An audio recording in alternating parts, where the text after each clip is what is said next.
어떤 회사의 주가가 놀랍게 올라갈 때가 있습니다.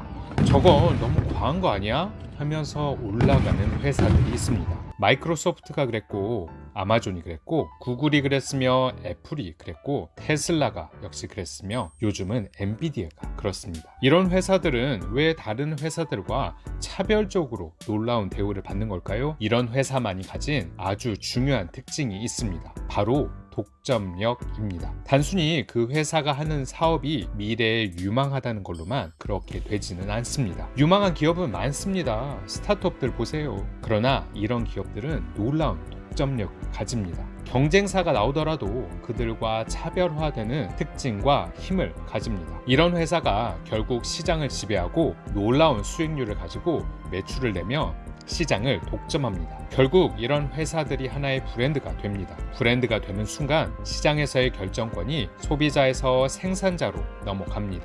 독점력이 있는 업체는 가격을 올리더라도 삽니다. 그래서 독점력 있는 업체인지 아닌지가 아주 중요합니다. 한 회사가 그 시장에서 독점력이 있느냐 없느냐를 볼 때 저는 두 가지 관점에서 봅니다. 하나는 정성적인 판단이고 다른 하나는 정량적인 판단입니다. 정성적인 판단은 많은 조사를 통해서 확인을 합니다. 애플을 예로 들어보겠습니다. 애플의 독점력은 어디서 나올까요? iOS 생태계입니다. 독점적인 모바일 OS입니다. 안드로이드는 모든 핸드폰 제조사들이 탑재를 할 수 있지만 iOS는 아이폰에만 있죠. 아이패드에만 있고 맥북에만 있습니다. 테슬라의 독점력은 어디에서 나올까요? 엄청난 양의 자율주행 데이터와 이를 기반으로 한 자율주행 기술입니다. 전기차 시장에서의 프리미엄 이미지도 추가가 됩니다. 엔비디아의 독점력은 GPU에서 나옵니다. 어느 누구도 그런 GPU를 만들어낼 수 없지요. 이렇게 정성적인 판단이 필요합니다. 그런데 정성적인 판단의 문제는 개인의 생각에 따라 얼마든지 달라질 수 있다는 점입니다. 판단을 잘못하면 투자를 망치는 우울을 범할 수 있지요. 노키아 아시죠? 이제는 역사의 뒤안길에 있어서 모르는 분도 계시겠지만 스마트폰이 나오기 전에 핸드폰의 최강자였습니다. 독점력이 있었죠. 싸고 좋은 품질의 핸드폰을 생산했습니다. 그러나 스마트폰이란 개념을 받아들이지 못하면서 핸드폰 사업을 모두 접어야 했습니다. LG의 핸드폰 기억하시죠? LG전자도 핸드폰으로 참 잘 나가던 시기가 있었습니다. 초콜릿폰은 삼성 갤럭시를 넘어서기도 했었지요. 그런데 지금은 어떤가요? LG폰을 기억하는 사람조차 없습니다. 만약 LG가 그래도 독점적인 능력이 있을 거라고 판단했다면 생각만 해도 속상하네요. 이렇듯 정성적인 판단은 개인의 판단 착오로 인해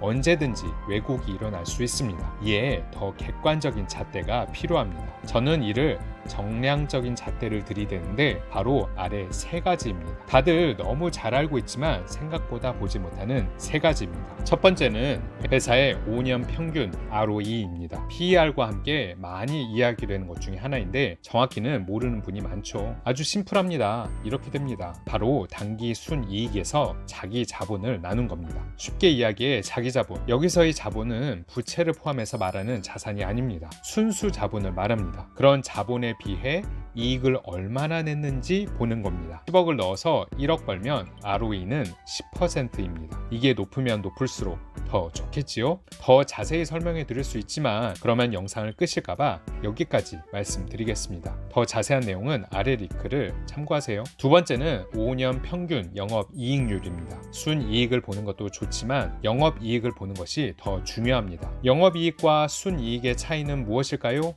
영업이익에서 금융수익, 영업외수익, 그리고 세금을 제외한 값이 순이익입니다. 실제적인 영업활동을 제외하고 나온 비용들을 뺀 것이 곧 순이익입니다. 가령 핸드폰 제조사인데 소유한 빌딩이 많아서 임대 수익이 많은 기업이 있다고 해봅시다.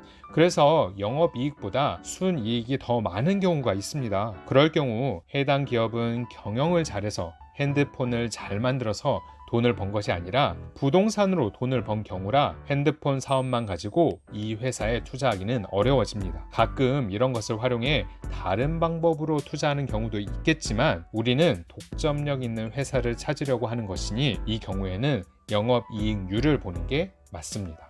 실제 해당 기업이 핵심 사업을 잘해서 돈을 잘 번 건지 알고 싶다면 영업이익률을 봐야 합니다. 독점력 있는 기업은 영업이익률이 높습니다. 핵심 사업을 통해 동종업계의 다른 기업보다 영업이익률이 높을 수밖에 없습니다. 특히 브랜드로 자리 잡은 기업일수록 가격 결정권을 가지고 대량 구매를 통해 원가를 줄일 수도 있어 영업이익률이 높을 수밖에 없습니다. 마지막 세 번째는 5년 평균 매출 성장률입니다. 독점력을 가진 기업의 매출은 지속적으로 성장할 수밖에 없습니다. 성장하지 않을 수 없지요. 특히 미래의 시장이 더 커질 가능성이 높다면 더더욱 매출이 성장할 수밖에 없습니다. 그래서 5년 평균 매출 성장률이 높은 기업을 찾아야 합니다. 그런 기업에 미래가 있습니다. 가끔 ROE가 높고 영업이익률이 높더라도 성장하지 않는 기업이 있습니다. 신시장이 아니라 이미 성숙된 기존 시장의 선도 기업이 그렇습니다. 독점력을 가진 건 맞습니다.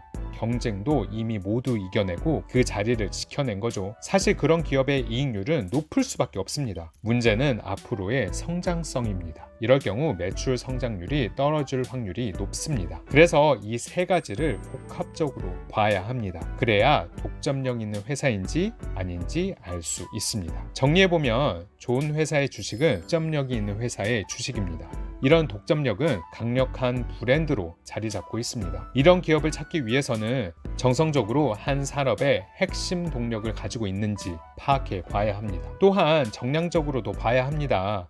5년 평균 ROE, 5년 평균 영업이익률, 그리고 5년 평균 매출 성장률을 봐야 합니다. 그래서 저는 이 세 가지 지표를 확인해 기업을 추린 다음에 정성적으로 기업의 핵심 역량을 파악해 봅니다. 이런 자료는 어디에서 확인할까요? 영상으로 설명하기 너무 길어지니 아래 링크를 통해 확인해 보시길 바랍니다.